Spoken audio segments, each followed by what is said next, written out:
السلام علیکم ورحمۃ اللہ وبرکاتہ۔ انسان کی زندگی میں کامیابی کا راز کیا ہے؟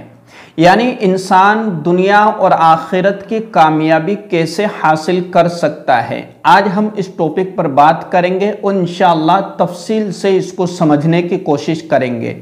یعنی کون سے وہ اسباب اور وہ اعمال ہیں کہ جس کی بنیاد پر ہم دنیا اور آخرت کی ترقی اور دنیا اور آخرت کی کامیابی حاصل کر سکتے ہیں۔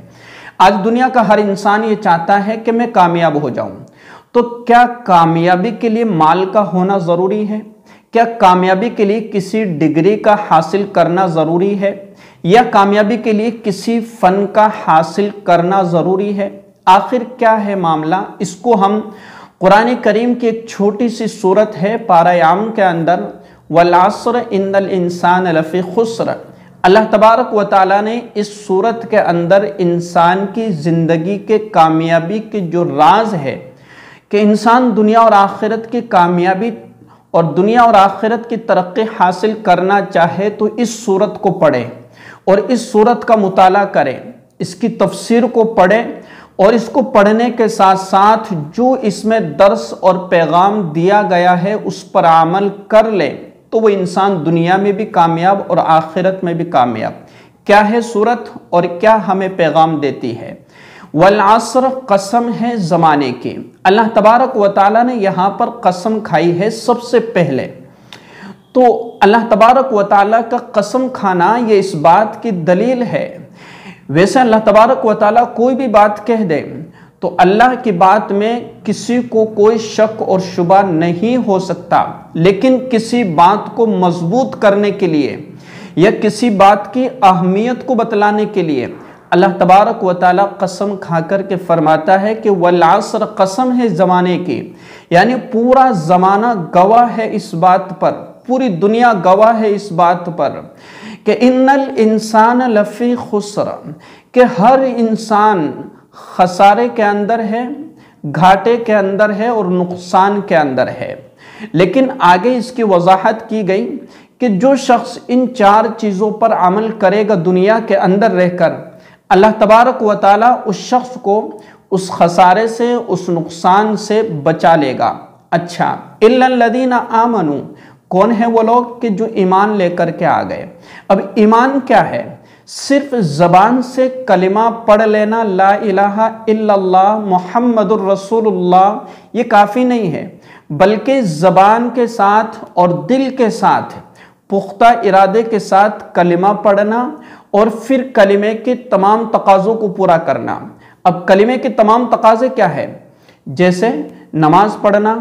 عبادت کرنا، اللہ کے ہر حکم کو ماننا، رسول اللہ صلی اللہ علیہ وسلم کی ہر بات پر عمل کرنا، یعنی کل ملا کر کے اللہ اور اس کے رسول کے ہر حکم پر عمل کرتے رہنا، یہ ہے کلمہ لا الہ الا اللہ محمد الرسول اللہ کے تقاضوں کو پورا کرنا۔ جب ہم غور کریں گے اپنی زندگی کے اندر، اپنی لائف کے اندر، کیا ہم ایمان کے تقاضے کو پورا کر رہے ہیں؟ کیا ہم کلمے کا جو اصل مقصد ہے اس کو پورا کر رہے ہیں؟ نہیں، بلکہ بس ہم نے بطور ایک ناموری کے لیے کلمہ پڑھ لیا ہے کہ ہم لا الہ الا اللہ محمد الرسول اللہ۔ کیا ہمارا نام صرف مسلمانوں میں ہے، مومنوں میں نہیں ہے؟ تو ہمیں اپنے ایمان کو مضبوط کرنا ہے، اور مضبوط کب ہوگا؟ کہ جب ہم ایمان کے تقاضوں کو پورا کریں گے، یعنی لا الہ الا اللہ کا جو مقصد ہے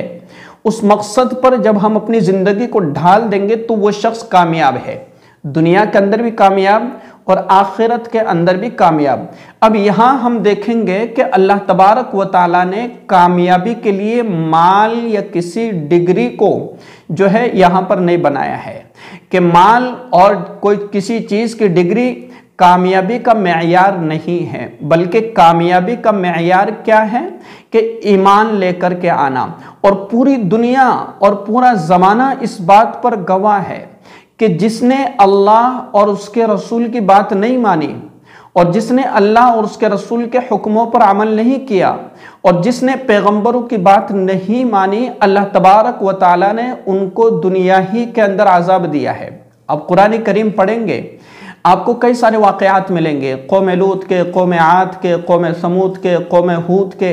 اور قوم نوح کے۔ تو زمانہ گواہ ہے اس بات پر کہ آخرت کا عذاب تمہارا منتظر ہے، اور دنیا کے اندر تم کو عذاب دکھایا گیا، تمہیں عذاب دیا گیا، اور سزا تمہیں دنیا کے اندر دی گئی۔ تو ہمیں بس بات مختصر کر کے آگے چلتا ہوں کہ ہمیں کلمے کے مقصد کو مکمل کرنا ہے، ٹھیک ہے؟ آگے اِلَّا الَّذِينَ آمَنُوا وَعَمِلُوا الصَّالِحَاتِ، دوسرا عمل کیا ہے کہ ہمیں اپنی زندگی کے اندر نیک عمل کرتے رہنا ہے۔ نیک عمل سے مراد کیا ہے کہ وہ عمل جو اللہ اور اس کے رسول کو پسند ہے، کہ وہ عمل کہ جو انسانی دائرے میں آتا ہے، وہ اعمال کے جو ہمیں انسانیت اور انسانیت کا پیغام اور درس دیتے ہیں، وہ اعمال کے جو ہمیں آپس میں پیار و محبت کے ساتھ رہنے کا درس دیتے ہیں۔ اسی طریقے سے نفلی صدقات کرنا، نفلی نمازیں پڑھنا،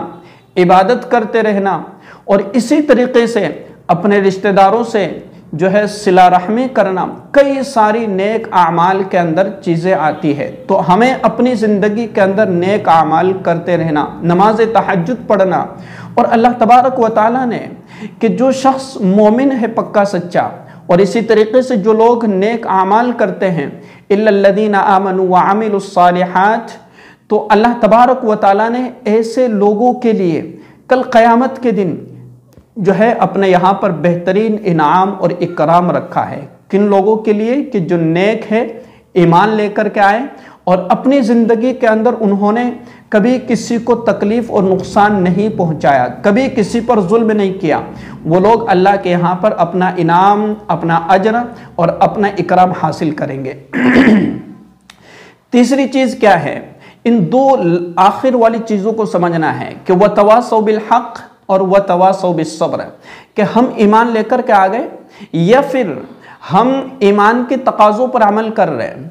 جو کلمہ کا مقصد ہے اس پر ہمارا عمل ہے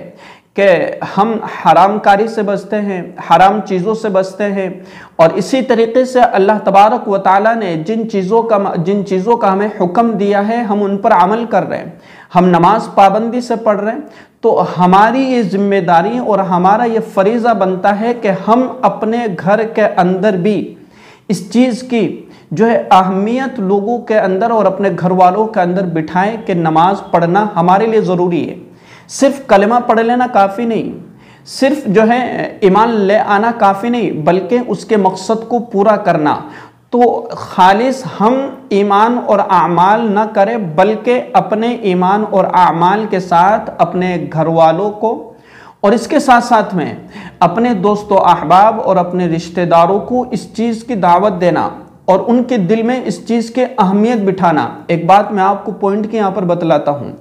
کہ اگر کوئی شخص ایمان لے کر کے آیا اور ایمان کے بعد وہ اعمال صالحہ بھی کر رہا ہے، لیکن ان تمام چیزوں پر وہ خود تو عمل کر رہا ہے، لیکن کسی کو دعوت نہیں دے رہا ہے، کسی کو اللہ سے نہیں جوڑ رہا ہے، کسی کو اللہ سے قریب نہیں کر رہا ہے، کسی کو اللہ کی فضیلت نہیں بتا رہا ہے، کسی کو اللہ کی قدرت نہیں بتا رہا ہے، کسی کو اللہ تبارک و تعالیٰ کی جنت کا جو اللہ تبارک و تعالیٰ نے جو جنت بنائی ہے مومنوں کے لیے، مسلمانوں کے لیے، ان کا تذکرہ نہیں کر رہا ہے، تو اس کا مطلب یہ ہے کہ ابھی تک اس کو خود کو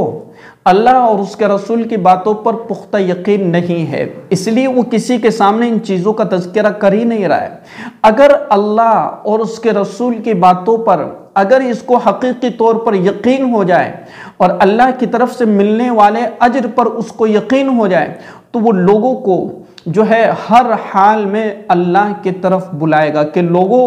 تم کہاں جا رہے ہو، کدھر جا رہے ہو، کدھر کا رخ تم نے اختیار کر لیا ہے، آؤ ادھر اللہ کی طرف آؤ، اللہ کے انعامات کی طرف آؤ، اللہ کی طرف دوڑ کر کے آؤ، اللہ تبارک و تعالیٰ نے تمہارے لیے اتنا اجر و انعام رکھ رکھا ہے۔ ہوتا نا اگر ہماری گلی میں یا ہمارے محلے کے اندر اگر کوئی چیز تقسیم کرنے والا آ جائے تو ہم 1 منٹ کے اندر شور مچا دیتے ہیں، 1 منٹ کے اندر پورے محلے کو جمع کر لیتے ہیں۔ تو یہ حالت اور یہ کیفیت ہماری ہونی چاہیے جب ہمیں اللہ کے اجر و انعام پر ہمیں یقین ہے کہ اللہ دے گا اور دنیا کے اندر بھی دے گا اور آخرت کے اندر بھی دے گا، تو ہمارا عمل کیا ہونا چاہیے کہ ہم اپنے گھر والوں کو بھی اللہ سے جوڑیں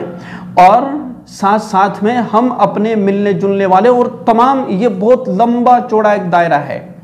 کہ جس کے پاس بھی ہم جائے، جہاں ہم پہنچے، ہمارا مزاج کیا ہو کہ ہم جو کر رہے ہیں نیک اعمال اس کی دعوت بھی دیں۔ اور یہ ایک ایسا عمل ہے کہ جو آپ کو ایمان پر اور اعمال پر جمع کر کے رکھے گا۔ اور چوتھا بڑا زبردست ہے کہ وَتَوَاصَوْا بِالْحَقِّ، یہ تو یہ ہوا کہ حق کی وصیت کرنا اور حق کی دعوت دیتے رہنا۔ اور وَتَوَاصَوْا بِالصَّبْرِ، یہ تھوڑا سا سمجھنا آپ کو بڑا زبردست ہے کہ انسان جب اللہ تبارک و تعالیٰ کے حکموں پر عمل کرتا ہے تو کبھی کبھار اس کی نفسانی خواہشات غالب آ جاتی ہے کہ جس کی بنیاد پر یہ اللہ کے حکموں پر عمل نہیں کر پاتا ہے، یا یہ کہ انسان کے دل پر کبھی بوجھ پڑتا ہے کہ یار اللہ کا حکم ہے، نماز پڑھنا ہے، سستی آ رہی ہے، پڑھوں نہ پڑھوں، یہ کام بھی ہے، تو اب کیا کریں؟ تو اس پر صبر کرنا ہے اور نماز پڑھنا ہے۔ یعنی کہ جو ہمارا دنیاوی کام ہے یا دنیاوی ہماری جو خواہش ہے، اس خواہش کو روک کر کے اور اس پر صبر کرنا ہے کہ نہیں، مجھے پہلے نماز پڑھنا ہے، یہ کام تو ہمارا بعد میں بھی ہو جاوے گا۔ یا اسی طریقے سے جو ہے دل و دماغ کے اندر گناہوں کی خواہشات پیدا ہو رہی ہے، تو ان خواہشات سے رک کر کے اور صبر کرنا، یہ تو وَتَوَاصَوْا بِالْحَقِّ وَتَوَاصَوْا بِالصَّبْرِ، کہ ہمیں اللہ کے حکموں پر عمل بھی کرنا ہے، اور اگر لوگوں کی طرف سے ہمیں کوئی تکلیف پہنچ رہی ہے، لوگوں کی طرف سے ہمیں کوئی پریشانی آ رہی ہے، لوگ ہمیں ستا رہے ہیں، تو اس پر بھی جو ہے صبر کرتے رہنا۔ تو صبر یہ کئی چیزوں کو شامل ہے کہ جب آپ کسی کو دعوت دیں گے، آپ اپنے پڑوس میں اپنے دوستوں سے کہیں گے کہ نماز پڑھیے گا اور جو ہے اللہ کی طرف آئیے گا، اللہ کا ذکر کیجیے گا، تسبیحات کیجیے گا، تو وہ آپ کو کچھ عجیب و غریب باتیں بتلائے گا، یا عجیب و غریب آپ سے کچھ کہہ دے گا کہ جاؤ تم اللہ کے ولی بنتے رہو، تم بزرگ بنو، تم نمازی بنو، تو نہیں، بلکہ ہمارا جو کام ہے اس کو جاری رکھنا ہے، اور اگر کوئی کچھ کہے تو اس پر ہمیں صبر سے کام لینا ہے۔ تو یہ ساری باتیں جو میں نے آپ کو بتلائی ہے، اس میں انسان کی زندگی کی کامیابی چھپی ہوئی ہے، دنیا کی بھی کامیابی ہے اور آخرت کی بھی کامیابی، اور میں نے آپ کو یہ بہت مختصر طور پر بتلایا ہے، ورنہ یہ سورت اور یہ آیت، اس کو جتنا تفصیل سے بیان کیا جائے اتنا ہی کم ہے، ایک ایک لفظ پر جتنی بات کی جائے اتنی کم ہے۔ میرا عزیزو، ضرورت اس بات کی ہے کہ اس آیت پر ہمارا عمل ہو جائے، اس آیت پر ہم عمل کرنے والے بن جائیں، کلمے کے مقصد کو پہچانیں، نیک عمل کی طرف ہمارا رجحان ہو، نیک اعمال ہم کرنے لگ جائیں، اور ساتھ ساتھ میں ہم جو کر رہے ہیں اس کی دعوت بھی دینے لگ جائیں، اور اس کے بعد ہم پر جو پریشانی مصیبت آ رہی ہے، چاہے کسی بھی طرح کی ہو، کیسی بھی مصیبت، کیسی بھی پریشانی ہو، اس پر صبر سے کام لینا ہے۔ یہ 4 چیزیں انسان کو دنیا اور آخرت میں کامیاب بنا سکتی ہے۔ اس ویڈیو کو زیادہ سے زیادہ شیئر کیجیے گا۔ السلام علیکم ورحمۃ اللہ وبرکاتہ۔